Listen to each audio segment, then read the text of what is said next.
5 ਨਵੰਬਰ ਦਾ ਭਾਰਤ ਅਤੇ ਵਿਸ਼ਵ ਦੇ ਇਤਿਹਾਸ ਵਿੱਚ ਆਪਣਾ ਮਹੱਤਵ ਹੈ ਕਿਉਂਕਿ ਇਸ ਦਿਨ ਕਈ ਅਜਿਹੀਆਂ ਘਟਨਾਵਾਂ ਵਾਪਰੀਆਂ ਜੋ ਇਤਿਹਾਸ ਦੇ ਪੰਨਿਆਂ ਵਿੱਚ ਸਦਾ ਲਈ ਦਰਜ ਹੋ ਗਈਆਂ। ਤਾਂ ਆਓ ਜਾਣਦੇ ਹਾਂ 5 ਨਵੰਬਰ ਦੇ ਇਤਿਹਾਸ ਬਾਰੇ।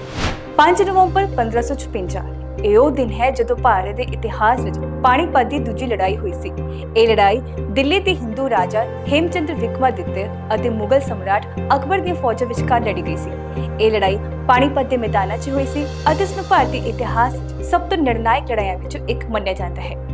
ਹੇਮਚੰਦਰ ਵਿਕਰਮਾਦਿੱਤਿਆ ਜੋ ਹਿਮੂ ਦੇ ਨਾਲ ਮਸ਼ਹੂਰ ਸਨ, ਉਹਨਾਂ ਨੇ ਦਿੱਲੀ ਦੀ ਸੱਤਾ ਤੇ ਕਬਜ਼ਾ ਕਰ ਲਿਆ ਅਤੇ ਆਪਣੇ ਆਪ ਨੂੰ ਦਿੱਲੀ ਦਾ ਸਮਰਾਟ ਘੋਸ਼ਿਤ ਕੀਤਾ। ਉਹਨਾਂ ਦੀ ਫੌਜ ਨੇ ਉੱਤਰੀ ਭਾਰਤ 'ਚ ਮੁਗਲਾਂ ਦੀ ਸ਼ਕਤੀ ਨੂੰ ਚੁਣੌਤੀ ਦਿੱਤੀ ਸੀ। ਦੂਜੇ ਪਾਸੇ ਅਕਬਰ ਉਸ ਸਮੇਂ ਸਿਰਫ 13 ਸਾਲ ਦੇ ਸਨ ਅਤੇ ਉਹਨਾਂ ਦੇ ਸਾਮਰਾਜ ਦੀ ਅਗਵਾਈ ਉਹਨਾਂ ਦੇ ਸਰਪ੍ਰਸਤ ਬੈਰਮ ਖਾਨ ਦੁਆਰਾ ਕੀਤੀ ਗਈ ਸੀ। ਇਸ ਯੁੱਧ ਦਾ ਮੁੱਖ ਮਕਸਦ ਦਿੱਲੀ ਦੀ ਸੱਤਾ ਤੇ ਕਬਜ਼ਾ ਕਰਨਾ ਸੀ।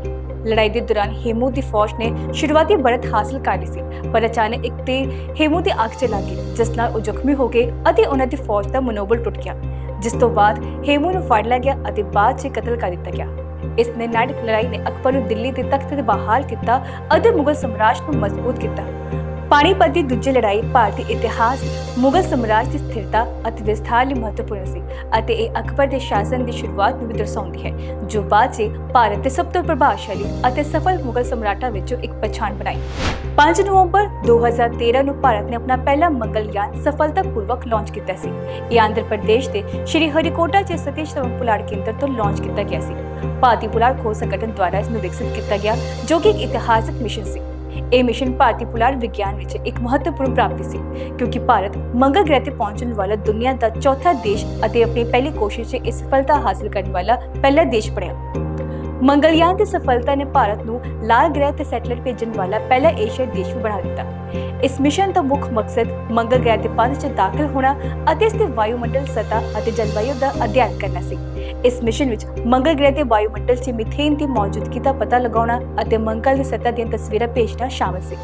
ਇਸ ਦਾ ਸਭ ਤੋਂ ਪ੍ਰਮੁੱਖ ਵਿਗਿਆਨਕ ਯੰਤਰ ਇੱਕ ਥਰਮਲ ਇਮੇਜਿੰਗ ਕੈਮਰਾ ਸੀ, ਜੋ ਮੰਗਲ ਦੀਆਂ ਉੱਚ ਗੁਣਵੱਤਾ ਦੀਆਂ ਤਸਵੀਰਾਂ ਲੈਂਦਾ ਸੀ।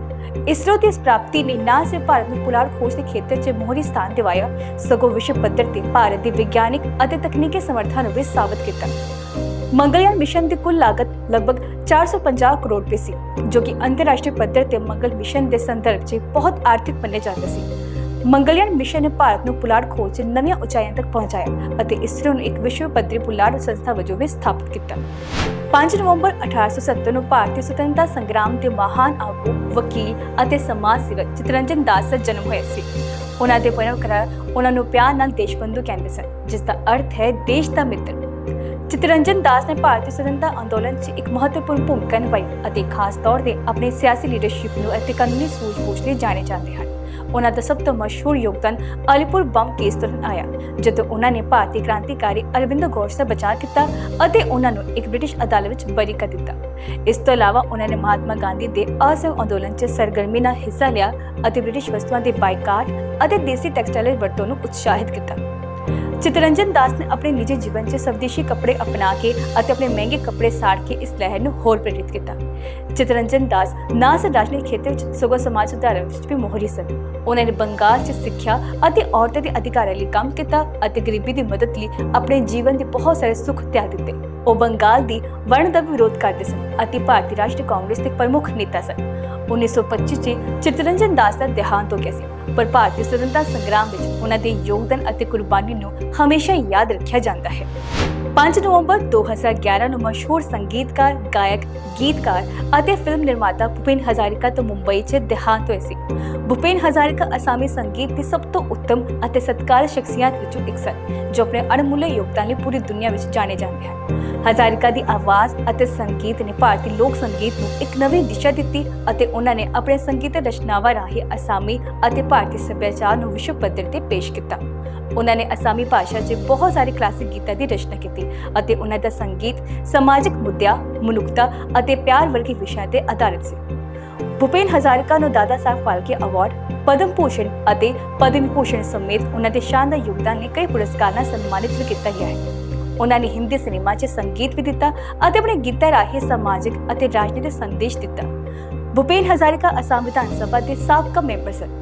ਉਹਨਾਂ ਦੀ ਮੌਤ ਸੰਗੀਤ ਅਤੇ ਭਾਰਤੀ ਸੰਸਕ੍ਰਿਤੀ ਦੇ ਖੇਤਰ ਵਿੱਚ ਬਹੁਤ ਵੱਡਾ ਘਾਟਾ ਸੀ, ਪਰ ਉਹਨਾਂ ਦੇ ਗੀਤ ਅਤੇ ਸੰਗੀਤ ਅੱਜ ਵੀ ਜ਼ਿੰਦਾ ਹਨ ਅਤੇ ਆਉਣ ਵਾਲੀ ਪੀੜ੍ਹੀਆਂ ਨੂੰ ਪ੍ਰੇਰਿਤ ਕਰਦੇ ਰਹਿਣਗੇ। ਹਿੰਦੀ ਅਤੇ ਮੈਥਿਲੀ ਦੇ ਪ੍ਰਸਿੱਧ ਕਵੀ ਅਤੇ ਲੇਖਕ ਨਾਗਾ ਅਰਜੁਨ ਦਾ ਦੇਹਾਂਤ 5 ਨਵੰਬਰ 1998 ਨੂੰ ਬਿਹਾਰ ਦੇ ਦਰਭੰਗਾ 'ਚ ਹੋਇਆ ਸੀ। ਨਾਗਾ ਅਰਜੁਨ, ਜਿਨ੍ਹਾਂ ਨੂੰ ਉਹਨਾਂ ਦੇ ਅਸਲੀ ਨਾਮ ਵੈਦਨਾਥ ਮਿਸ਼ਰਾ ਨਾਲ ਵੀ ਜਾਣੇ ਜਾਂਦੇ ਹਨ, ਭਾਰਤੀ ਸਾਹਿਤ ਵਿੱਚ ਇੱਕ ਮਹੱਤਵਪੂਰਨ ਸ਼ਖਸੀਅਤ ਸਨ। ਸਮਾਜ ਲਈ ਉਹਨਾਂ ਦੀ ਡੂੰਘੀ ਚਿੰਤਾ ਅਤੇ ਵਿਦਰੋਹੀ ਰਵੱਈਆ ਉਹਨਾਂ ਦੀ ਲਿਖਤਾਂ 'ਚ ਸਪਸ਼ਟ ਤੌਰ ਤੇ ਦਿਖਾਈ ਦਿੰਦਾ ਸੀ, ਜਿਸ ਕਾਰਨ ਉਹਨਾਂ ਨੂੰ ਜਨ ਕਵੀ ਦਾ ਖਿਤਾਬ ਮਿਲਿਆ। ਨਾਗਾ ਅਰਜੁਨ ਨੇ ਆਪਣੀ ਕਵਿਤਾਵਾਂ ਅਤੇ ਲਿਖਤਾਂ 'ਚ ਸਮਾਜਿਕ, ਰਾਜਨੀਤਿਕ ਅਤੇ ਸੱਭਿਆਚਾਰਕ ਮੁੱਦਿਆਂ ਨੂੰ ਚੁੱਕਿਆ। ਉਹਨਾਂ ਨੇ ਆਪਣੀ ਲਿਖਤਾਂ ਰਾਹੀਂ ਆਮ ਲੋਕਾਂ ਦੇ ਦੁੱਖਾਂ, ਗਰੀਬੀ, ਬੇਇਨਸਾਫੀ ਅਤੇ ਸਿਆਸੀ ਭ੍ਰਿਸ਼ਟਾਚਾਰ ਖਿਲਾਫ ਆਵਾਜ਼ ਬੁਲੰਦ ਕੀਤੀ। ਉਹਨਾਂ ਦੀ ਕਵਿਤਾਵਾਂ ਸਰਲ ਪਰ ਸ਼ਕਤੀਸ਼ਾਲੀ ਭਾਸ਼ਾ 'ਚ ਲਿਖੀਆਂ ਗਈਆਂ ਹਨ ਅਤੇ ਭਾਰਤੀ ਸਮਾਜ ਦੀ ਅਸਲੀਅਤ ਨੂੰ ਦਰਸਾਉਂਦੀਆਂ ਹਨ। ਨਾਗਾ ਅਰਜੁਨ ਨੇ ਮੈਥਿਲੀ ਅਤੇ ਹਿੰਦੀ 'ਚ ਬਹੁਤ ਸਾਰੀਆਂ ਸ਼ਾਨਦਾਰ ਰਚਨਾਵਾਂ ਰਚਨਾ ਕੀਤੀ। ਉਹਨਾਂ ਦੇ ਪ੍ਰਸਿੱਧ ਰਚਨਾਵਾਂ 'ਚ ਬਾਦਲ ਕੋ ਘਿਰਤੇ ਦੇਖਾ ਹੈ, ਯੁਗਧਾਰਾ ਅਤੇ ਰਤਨਾਕ ਕੀ ਚਾਚੀ ਆਦਿ ਸ਼ਾਮਿਲ ਹਨ। ਉਹਨਾਂ ਦੇ ਕਵਿਤਾਵਾਂ ਅਤੇ ਨਾਵਲਾਂ ਨੇ ਉਹਨਾਂ ਨੂੰ ਸਾਹਿਤਕ ਜਗਤ 'ਚ ਇੱਕ ਵੱਖਰਾ ਸਥਾਨ ਦਿਵਾਇਆ। ਉਹਨਾਂ ਦਾ ਸਾਹਿਤਕ ਯੋਗਦਾਨ ਅੱਜ ਵੀ ਪ੍ਰਾਸੰਗਿਕ ਹੈ ਅਤੇ ਉਹਨਾਂ ਦੀਆਂ ਰਚਨਾਵਾਂ ਭਾਰਤੀ ਸਮਾਜ ਦੇ ਸੰਘਰਸ਼ ਅਤੇ ਤਬਦੀਲੀ ਦੀ ਡੂੰਘੀ ਸਮਝ ਨੂੰ ਪ੍ਰਗਟ ਕਰਦੀਆਂ ਹਨ। 5 ਨਵੰਬਰ 2006 ਨੂੰ ਇਰਾਕ ਦੇ ਸਾਬਕਾ ਰਾਸ਼ਟਰਪਤੀ ਸੱਦਾਮ ਹੁਸੈਨ ਨੂੰ ਇਰਾਕੀ ਉੱਚ ਨਿਆਇਕਾਰ ਨੇ ਮੌਤ ਦੀ ਸਜ਼ਾ ਸੁਣਾਈ ਸੀ। ਸੱਦਾਮ ਹੁਸੈਨ ਤੇ 1982 'ਚ ਇਰਾਕ ਦੇ ਪਿੰਡ ਦੁਜੈਲ 'ਚ 148 ਲੋਕਾਂ ਦੀ ਹੱਤਿਆ ਕਰਨ ਦਾ ਦੋਸ਼ ਸੀ, ਜਿਸ ਦਾ ਉਸਨੇ ਆਪਣੇ ਸ਼ਾਸਨ ਦੌਰਾਨ ਹੁਕਮ ਦਿੱਤਾ ਸੀ। ਇਸ ਘਟਨਾ ਤੋਂ ਬਾਅਦ ਉਸ ਨੂੰ ਮਨੁੱਖਤਾ ਖਿਲਾਫ ਅਪਰਾਧਾਂ ਲਈ ਜ਼ਿੰਮੇਵਾਰ ਠਹਿਰਾਇਆ ਗਿਆ ਅਤੇ ਮੁਕੱਦਮਾ ਚਲਾਇਆ ਗਿਆ। ਸੱਦਾਮ ਹੁਸੈਨ ਨੇ 1979 ਤੋਂ 2003 ਤੱਕ ਇਰਾਕ ਤੇ ਸ਼ਾਸਨ ਕੀਤਾ ਅਤੇ ਉਸ ਦਾ ਸ਼ਾਸਨ ਤਾਨਾਸ਼ਾਹੀ, ਬੇਰਹਿਮੀ ਅਤੇ ਦਮਨਕਾਰੀ ਨੀਤੀਆਂ ਲਈ ਜਾਣਿਆ ਜਾਂਦਾ ਸੀ। 2003 ਵਿੱਚ ਇਰਾਕ ਤੇ ਅਮਰੀਕਾ ਦੀ ਅਗਵਾਈ ਵਾਲੇ ਹਮਲੇ ਤੋਂ ਬਾਅਦ ਸੱਦਾਮ ਹੁਸੈਨ ਦਾ ਸ਼ਾਸਨ ਡਿੱਗ ਗਿਆ ਅਤੇ ਉਸ ਨੂੰ ਗ੍ਰਿਫਤਾਰ ਕਰ ਲਿਆ ਗਿਆ। ਉਸ ਦੇ ਮੁਕੱਦਮੇ ਨੇ ਵਿਸ਼ਵ ਪੱਧਰ ਤੇ ਵਿਆਪਕ ਧਿਆਨ ਪ੍ਰਾਪਤ ਕੀਤਾ, ਪਰ ਇਹ ਮੁਕੱਦਮਾ ਵਿਵਾਦਪੂਰਨ ਸੀ। ਕਈ ਮਨੁੱਖੀ ਅਧਿਕਾਰ ਸੰਗਠਨਾਂ ਨੇ ਇਸ ਦੀ ਨਿਰਪੱਖਤਾ ਤੇ ਸਵਾਲ ਉਠਾਏ ਸਨ। ਇਸ ਦੇ ਬਾਵਜੂਦ ਅਦਾਲਤ ਨੇ ਉਸ ਨੂੰ ਦੋਸ਼ੀ ਪਾਇਆ ਅਤੇ ਮੌਤ ਦੀ ਸਜ਼ਾ ਸੁਣਾਈ। ਸੱਦਾਮ ਹੁਸੈਨ ਨੂੰ 30 ਦਸੰਬਰ 2006 ਨੂੰ ਫਾਂਸੀ ਦੇ ਦਿੱਤੀ ਗਈ ਸੀ। ਉਸ ਦਾ ਸ਼ਾਸਨ ਖਤਮ ਹੋ ਗਿਆ ਸੀ, ਪਰ ਇਰਾਕ ਤੇ ਉਸ ਦੀ ਵਿਰਾਸਤ ਅਤੇ ਪ੍ਰਭਾਵ ਅੱਜ ਵੀ ਵਿਵਾਦਪੂਰਨ ਹੈ। ਉਸ ਦਾ ਸ਼ਾਸਨ ਅਤੇ ਇਰਾਕ ਇਸ ਦੇ ਅੰਤ ਤੋਂ ਲੈ ਕੇ ਡੂੰਘੇ ਰਾਜਨੀਤਿਕ, ਸਮਾਜਿਕ ਅਤੇ ਸੰਪਰਦਾਇ ਸੰਘਰਸ਼ਾਂ ਨਾਲ ਗ੍ਰਸਤ ਰਿਹਾ ਹੈ।